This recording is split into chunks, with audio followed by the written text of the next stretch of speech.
Ang nakita ho namin dito, mga boss chief mo, sir, eto, ano, nasan ba yan? Eto, plunder at bribery.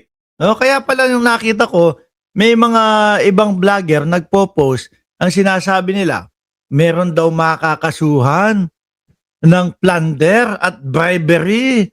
No? Tinitingnan ko naman ho, mga kababayan, kung sino, kung baka si Cheese na yan, baka si Boss Jewel, or baka si, etong si Jinggoy, hindi naman daw ho. Nang paggising ko, kasi baliktado tayo no? Diyan sa inyo, gabi, at dito naman sa amin, maaraw, umaga. Paggising ko kanina, nakita ko mga kababayan, Rodante Marcoleta facing plunder, bribery complaints at ombudsman. Sabi ni Sir Paulo, si Cubeta ba yan? Siya nga ho, sir. No?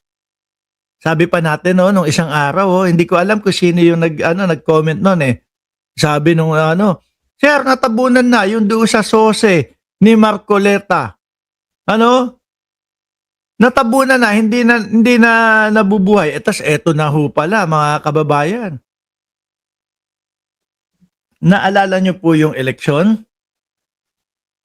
Hindi po isinulat ni Rodante Marcoleta yung mga pangalan ng mga donors doon sa kanyang kampanya.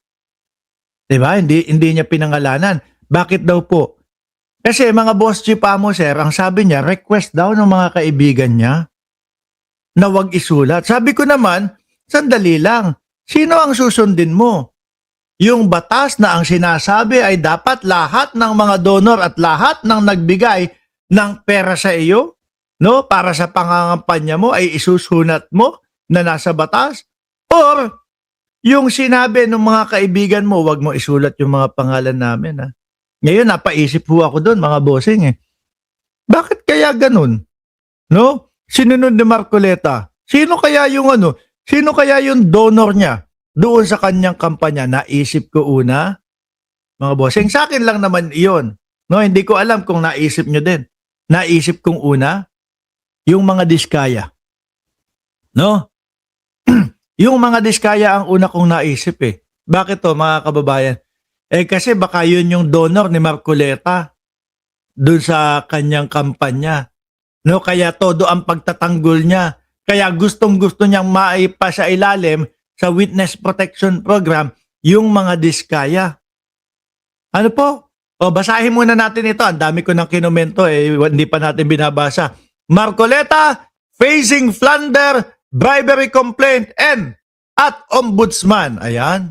Kaya pala laging against si Marcoleta, The Field Investigation Bureau, of the Ombudsman has recommended the filing of plunder and bribery against Senator Rodante Marcoleta for receiving 75 million in campaign donation last year. Ayay. Siguro kala ni Marcoleta, okay na, nakalimutan na, wala nang nagbabanggit nun. Biglang ito yung lumabas.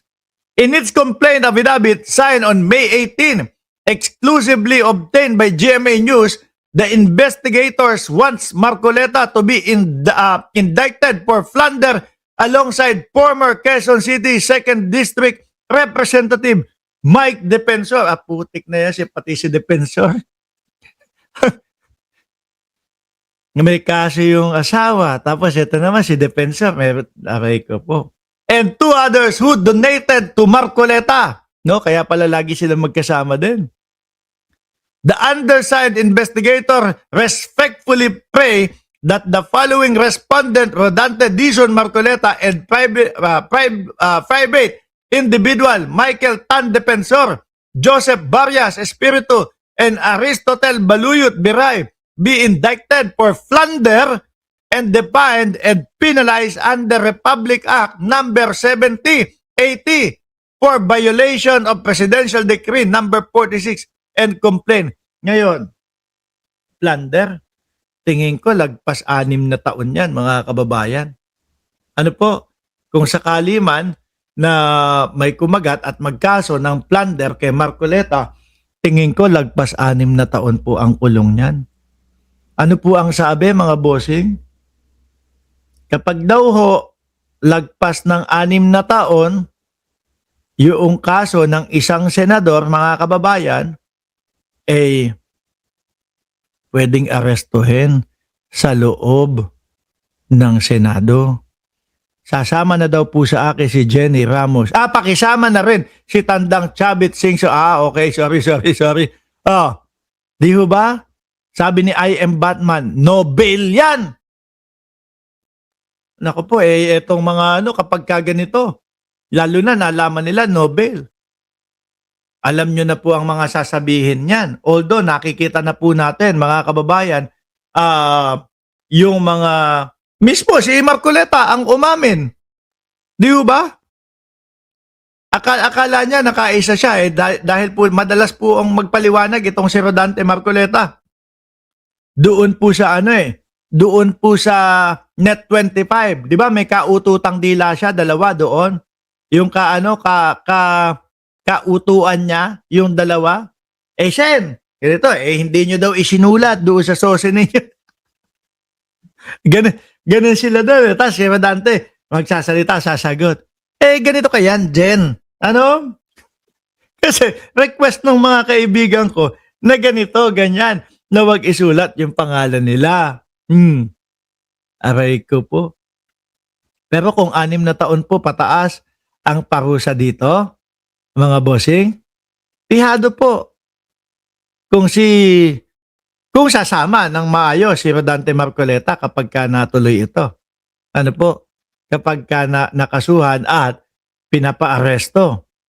No, kung sasama ng maayos, ibig sabihin, atapang-atao siya kagaya ni Senadora Leila de Lima, dating Senadora Leila de Lima, no, na ngayon po ay congresswoman. Ibig sabihin, kung sasama din siya ng maayos, pag inaresto siya doon sa loob ng Senado, atapang-atao siya gaya ni Sunny Trillanes. Pero kung mag-aala Bato de la Rosa, umpisahan niya na. Ano? Kung nasaan si Bato de la Rosa, Marcoleta, tanungin mo na, Tanungin mo na. Sen, Bato! Napatawag kayo.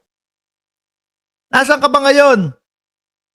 Dito, bundok ng Davao. Sabihin mo, sasama ka na. Ano po? Sabihin mo, Rodante Marcoleta, sasama ka na. Baka sabihin na naman ng mga ibang mga DDS, naku, iniisa-isa na yung 13 senador, no, na bumoto kay Cayetano. Hindi ho, matagal na ho ito. May 3 buwan na ho ata ito, mga kababayan.